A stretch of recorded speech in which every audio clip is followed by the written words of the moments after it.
Okay, let's go for something more cinematic lighting, suitable for film. So, recap for day 3 at the festival. We had something that lies pretty close to our hearts with the Third Culture Film Festival and the Third Culture Foundation, which is to discuss the very topic of third culture and its potential role in society, specifically New Zealand, and then eventually the world. We had a panel discussion on social cohesion. Basically,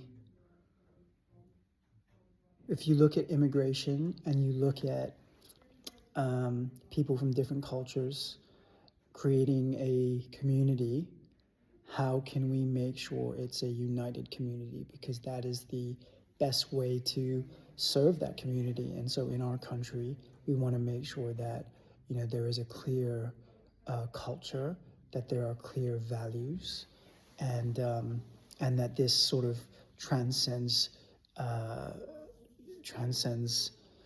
sort of smaller communities. So it's like a greater goal that we strive for, and then it crosses generations, and that if you immigrate, it's something that you I wouldn't say like assimilate to, but it's like you can aspire to or incorporate or add to. And if you're a younger generation, it's not just like boring tradition, but it's something that grounds you. And we had such a great range of panelists. We had representations from our Sikh community. We have Nicole, who runs a business on leadership coaching and just coaching businesses on how to bridge that divide between a younger generation, older generation. We had our very own Natalia representing Māori culture and the arts and how the arts can be used. And so it was like such a fantastic first step as we hope to launch this series as almost like TED Talks or TEDx, if you will, that we hope to continue to secure fantastic speakers and raise important topics. And hopefully this can be something that not just artists can look to help inform them on the state of the union, but also potentially even like politicians. I feel like that's a lot to digest for the moment, but third culture as a concept and the core reason behind the film festival isn't just to sort of platform films.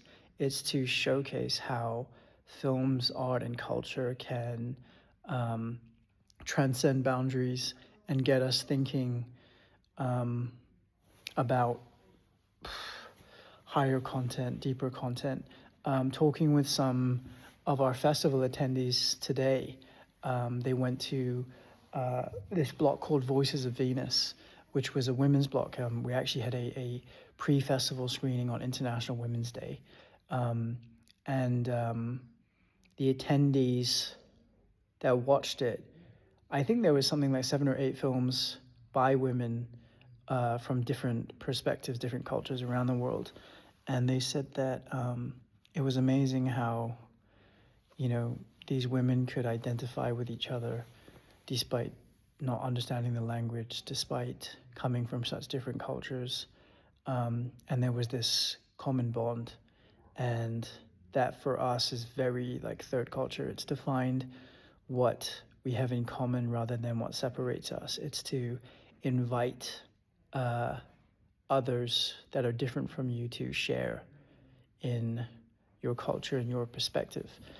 And just in terms of like government policy around immigration, these are very sensitive topics right now in democratic societies, because we're becoming more multicultural, because we're becoming more diverse, because there is more tension between tradition and progress and all these things. And it's just how to navigate that.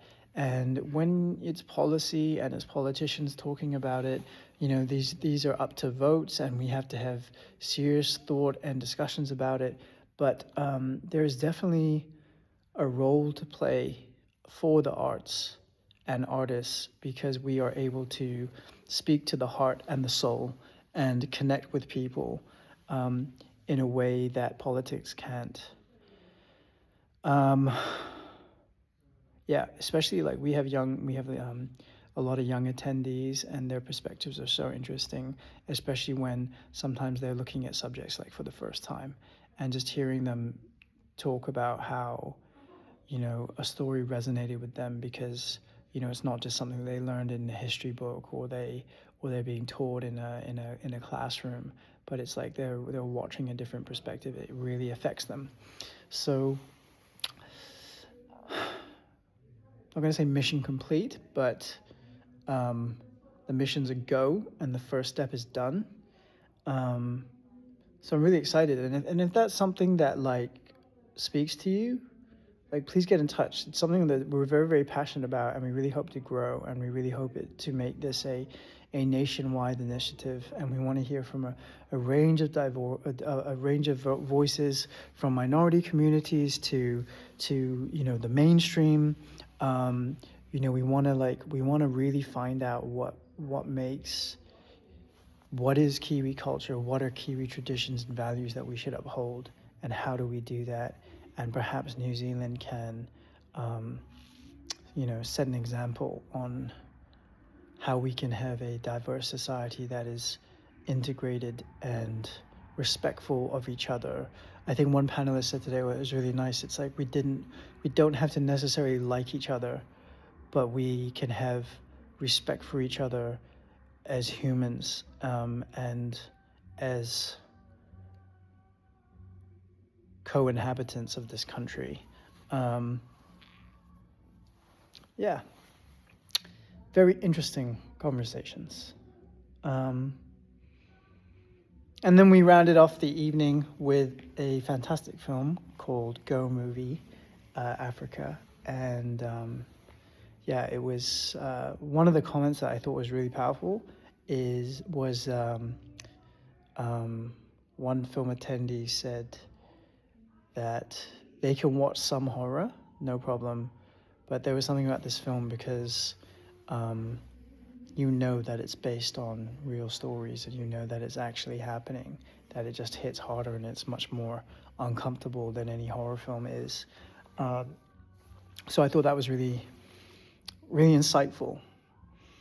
And that's why we do this, and that's why it's always a pleasure to host the festival, is to hear back from the attendees. It's to showcase your wonderful films if you're a filmmaker listening to this. And and I keep encouraging the attendees. So we'll be posting the next few days. Give comments, give feedbacks, because I know the filmmakers love to hear it. And if you're in Tauranga and you're planning to come, I look forward to it. Make a note of the films that you like. We do have a audience award. Not audience award. What is it called? It's called, I'm gonna say it's not popularity award. It's like People's Choice Award. So make a note of any films that you enjoy. Yeah, I'm very excited for the future. I'm very excited on the sort of like the new people we're meeting, the connections we're making. The team is growing. The options, like the opportunities, are growing. So it's very exciting, and I can see a very bright future for New Zealand. I think this is such a wonderful country, and I think especially our size, our location, we have just like despite our size, I think we can be a beacon in the world. Okay, well, signing off. I think these are getting longer and longer. But anyway, thank you so much. See you tomorrow.